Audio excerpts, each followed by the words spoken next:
hiyo ukishasikia naenda wote ndugu zangu ni nini? Twende. Kila mtu na mtazamo kwa wewe. Jamani wana Kiburugwa. Hapa katika tafiti kwangu nimeambiwa shule ipo.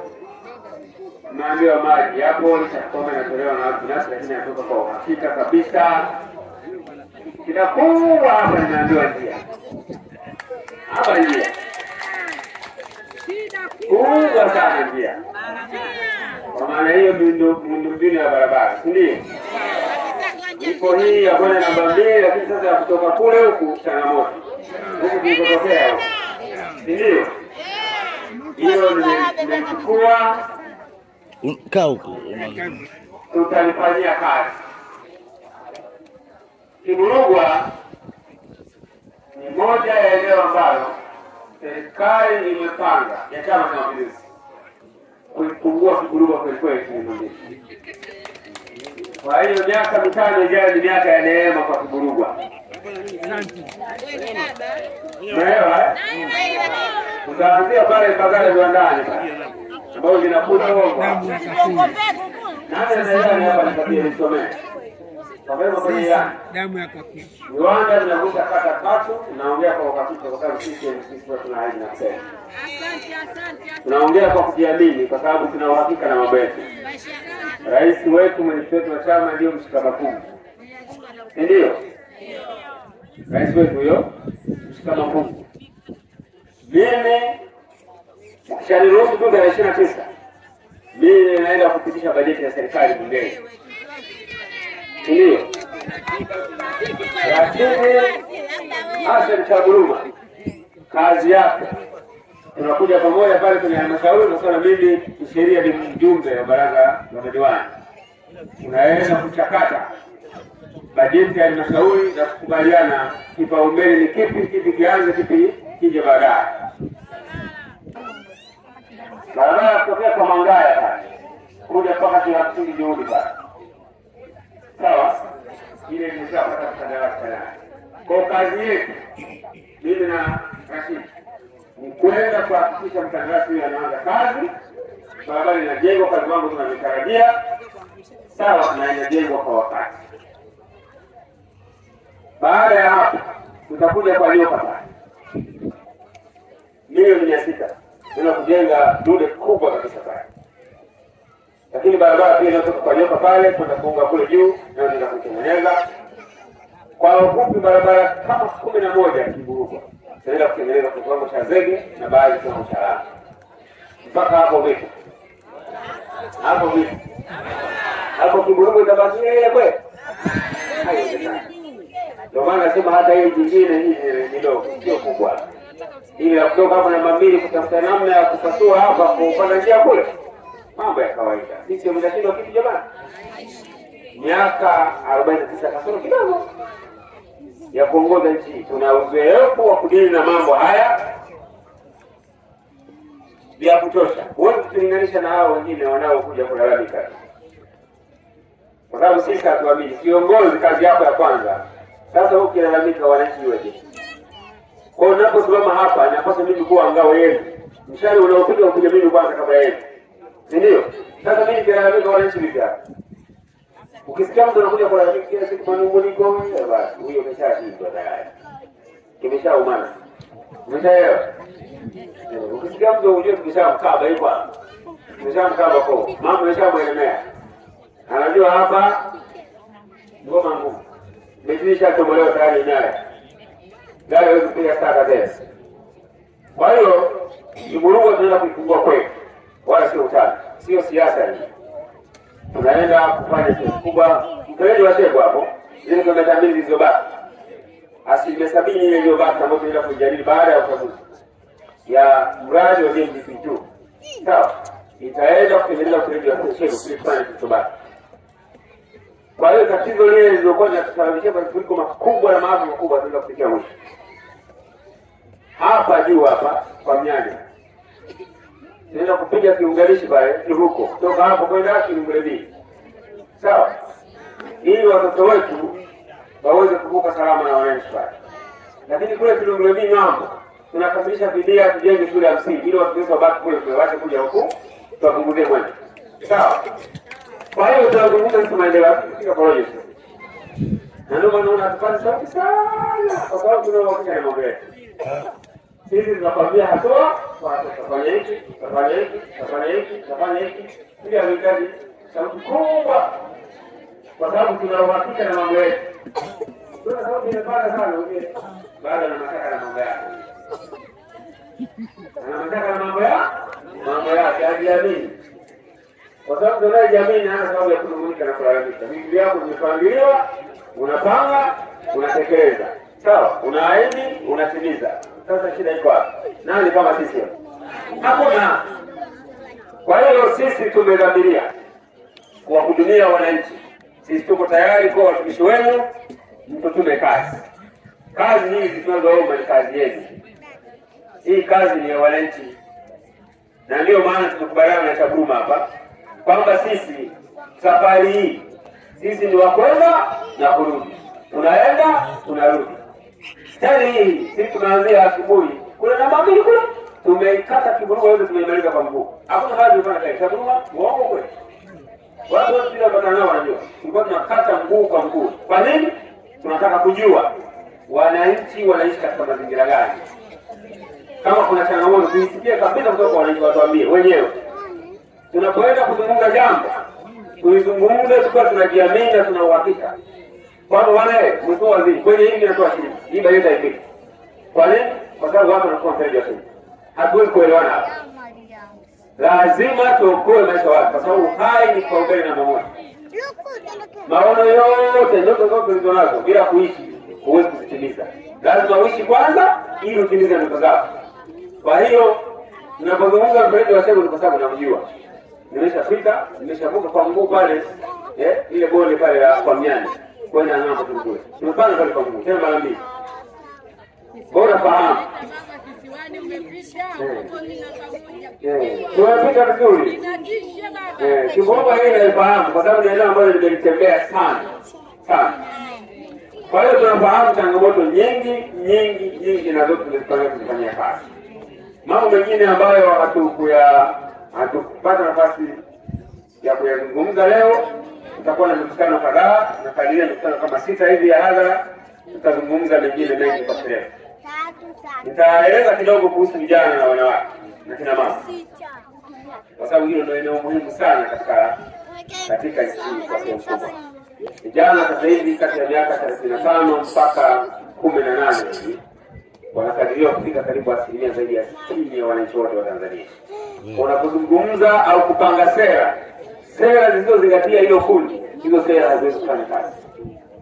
Sera ambayo ni haya lazima kwa kiasi kikubwa zingatie huo ukweli kwamba watu wetu, ukweli wa demografia. Demografia ni maana watu na yanayohusu watu. Sawa?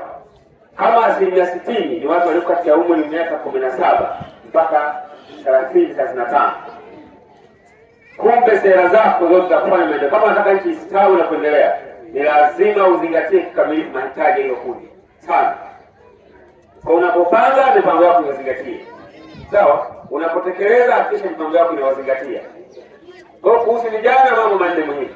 La kwanza ambalo hata kwenye wetu wakati wa kuzindua kampeni zetu pale Kitawe alisema, la kwanza tutaanzisha katika siku 100 za rais.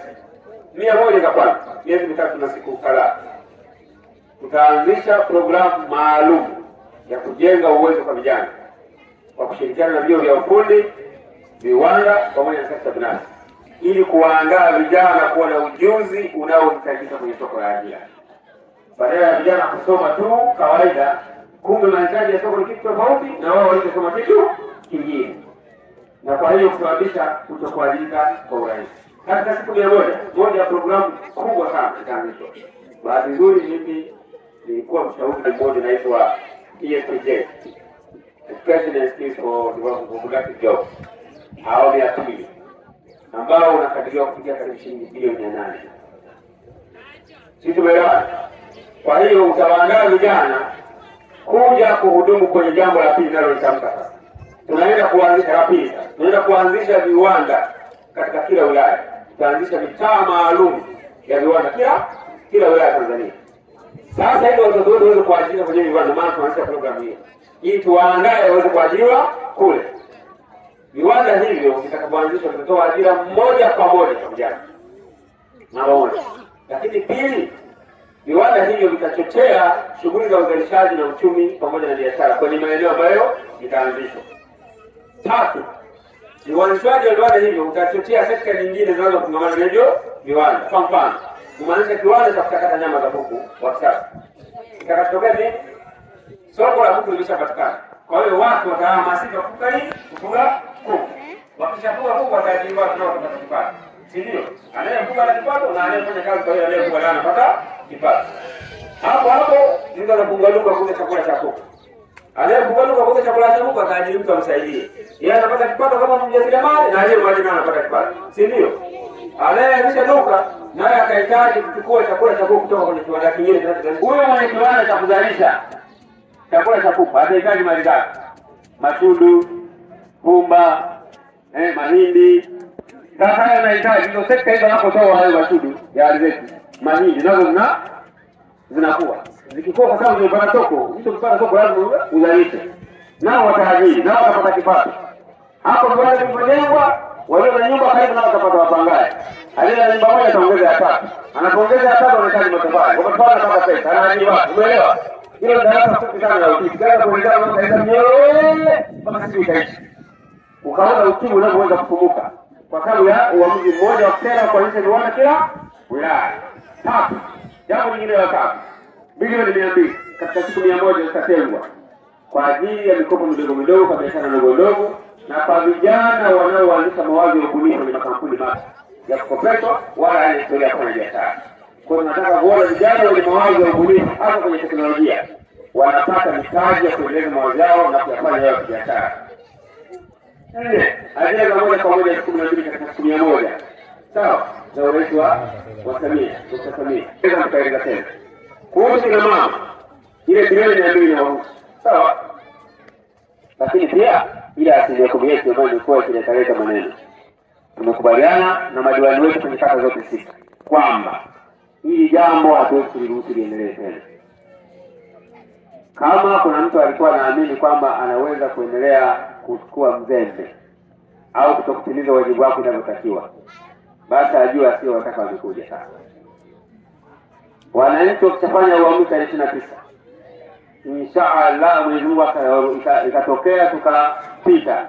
Sawa, kazi yetu ya kwanza ni kwenda kurekebisha makosa yaliyokuwa katika utoaji wa mikopo kwa vijana na kwa kina mama. Sawa, hiyo inahusu vijana, inahusu wanawake.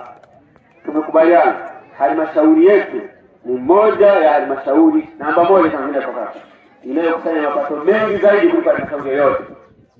Kama inakusanya mapato mengi kuliko halmashauri yoyote, kwa kazi yetu ya kwanza hayo mapato yajionyeshe sasa katika kukopesha wanawake na watoto. Kwa sababu 10% ya mapato hayo ndio yanatoka kwenda kwa wanawake, 4% kwa wanawake, 4% kwa vijana, 4% kwa watu wenye mahitaji maalum. Kwa hiyo tutahakikisha kazi yetu ya kwanza ni kwenda kukabili vijana. Kama kuna mapungufu basi tujipange kuhakikisha kwamba mtu aliye na mfanya uzembe tutashughulika naye. Kwa lugha ya huko mjini kwa vijana wanasema sasa disco limeingia Masai. Kama kuna mtu alikuwa na zembea, sisi tumefanya maamuzi. Tumekubaliana na madiwani. Tutakuwa wakali kwa kweli kwenye jambo. Sana. Ina mama huyu. Nika kidogo kama unaipenda system jamani. Tena kidogo kama unaipenda system. System wewe. Kwa unaweza kueleza mengi na kueleza mengi. Ilani baadhi yetu tumehifadhi kwa kiasi kubwa kichwani, tunajaribu kusoma tena, lakini tunajitahidi kutengeneza mambo mengi. Kwa jimbo la Mbagala nikiaribu kukwambia ni mengi. Hapa nimesema hapa tu kwa sababu tuko hapa. Sawa? Nikwambia tunajenga hospitali kubwa ya hadhi ya ustawi wa wilaya katika kule kwa Ngoma. Ni ghorofa 6 1. Tunazifungua barabara nyingi sana kwenye eneo. Barabara yetu kutokea pale Kokoto pale Ngangata kwenda mpaka Vikingo kilomita 26. Tunaijenga njia 6. Njia 2 za mwendokasi, njia 2 upande huu, njia 2 upande huu. Yaani kama sisi. Hakuna. Tukikwambia mengine unaweza jamani vitu ni vingi. Tunajenga kituo cha kipya kabisa cha kisasa cha mabasi ya kwenda kusini. Kikiwa na maduka full fledged kabisa. Hapo Mbagala. Sasa tunategemea Mbagala itakuwa ni lango kuu kabisa la biashara. Kwa hiyo jimbo letu jamani linaweza kuwa kubwa. Mmeona tumejenga mall kubwa pale, GSM anajenga mall kubwa sana pale. Karibu na kambi ya jeshi pale. Hauna haja ya kwenda Mlimani City unaweza kutafuta nini tena? Mlimani City inahamia hapa Mbagala. Mbagala ni kama Ulaya. Basi kwa nini wanasema tatizo kwetu Mbagala si hapo, hakuna hivyo. Sasa hivi tunaenda kuwa bamba. Uhakika. Sawa? Uhakika. Kwa hiyo sisi tumemaliza kwa leo angalau kwa ufupi. Mimi kwa kweli 30. Sisi tuko tayari kufanya kazi, tuko tayari kutekeleza na tuko tayari kuulizwa. Maana ambapo tutapungukiwa tutakuja kusema jamani hili limepungua, mtupe nafasi tutashughulika nalo kwa siku za baadaye. Tumeamua kuonyesha siasa ya ukweli na siasa ya uwazi kama zile za Mkapa zile, uwazi na ukweli. Kwa hiyo jamani, ndugu zangu, tuichague sisi. Kama unataka uhakika wa maendeleo, chagua sisi. Kura kwa rais wetu wa Jamhuri ya Muungano wa Tanzania ziende kwa Dr. Samia Suluhu Hassan. Uhakika. Kura kwa mbunge kwa ndugu yenu, mtoto wenu Kakulu, Buchari Kakulu. Kura kwa diwani ziende kwa bwana wetu, rafiki yetu, ndugu yetu, bwana mdogo huyu, kamanda huyu Rashid Hassan Tabruma. Uhakika. Ukichagua sisi umechagua uhakika wa mama. Kwa kweli tuhitimishe na tuishi hapa leo. Jioni inaingia, magharibi inakaribia. Tukapige kura za uhakika kwa Chama cha Mapinduzi. Baada ya hapo safari ya kutafuta maendeleo na mabadiliko Kiburugwa ianze. Safari ya uhakika kabisa. Sawa. Kidumu Chama cha Mapinduzi. Kidumu chama tawala. Asante sana kwa kusikiliza. Tutana wakati mwingine tuyajenge zaidi. Asante sana.